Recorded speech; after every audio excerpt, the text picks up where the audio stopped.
Good evening, I'm David Kramer at the National Weather Service, the Alaska statewide weather. Starting off for today, we do have a low pressure system out by the western Aleutian Islands with its frontal system extending out towards the central Aleutian Islands, bringing rain to all of these areas. Along the Alaska Peninsula with the northwesterly flow on the Bering side, we are seeing some light rain showers. Then moving up the west coast of the state, some isolated rain showers over the YK Delta area, and then up by St. Lawrence Island, a mixture of rain and snow there. Seward Peninsula should be pretty clear in terms of precipitation, but along the Arctic coastline, we are seeing a mixture of snow, fog, and the chance for some light freezing drizzle. That is true in the eastern parts of the Brooks Range as well, but for the rest of the interior, down in through the south central, not a whole lot in terms of precipitation. Then along the North Gulf Coast, going down into the Panhandle, we are going to see some rain there with the potential for some isolated areas of thunderstorms as we get out into these evening hours, and going to have continued rain for the remainder of the night in the Panhandle. North Gulf Coast going to also continue to see rain, especially in the eastern parts.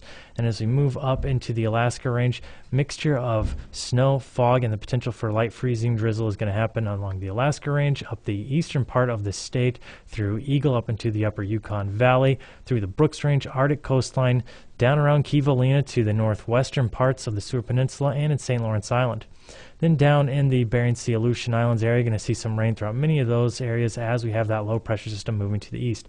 On Thursday, pretty similar story, rain throughout the Bering Sea Aleutian Islands into the Alaska Peninsula, and then up from northern parts of the Seward Peninsula and St. Lawrence Island, all the way along the Arctic coastline, Brooks Range, that mixture of snow and fog with the potential for light freezing drizzle. And that's going to be once again along the eastern part of the state, going down through the upper Yukon Valley, and now around Eagle, Northway, and parts of the Alaska Range. Then down in the south central, not a whole lot until we get by the Valdez and Cordova areas, some snow and rain expected there, becoming rain as we get down along the North Gulf Coast into the Panhandle. This is true on Friday as well, where we're going to start to see a diminishment in rain in the Panhandle area, but still a lot of rain and snow showers as we get into the south central, with a chance for some light freezing drizzle in the Alaska Range. Up along the Arctic coastline, some rain and snow potentially mixed with light freezing drizzle up there continued on Friday, and down the west coast of the state, rain and snow expected as we get down into the Bristol Bay area, becoming all rain, and that's going to be true out through the Aleutian Islands and the Bering Sea. With Alaska statewide weather, I'm David Kramer.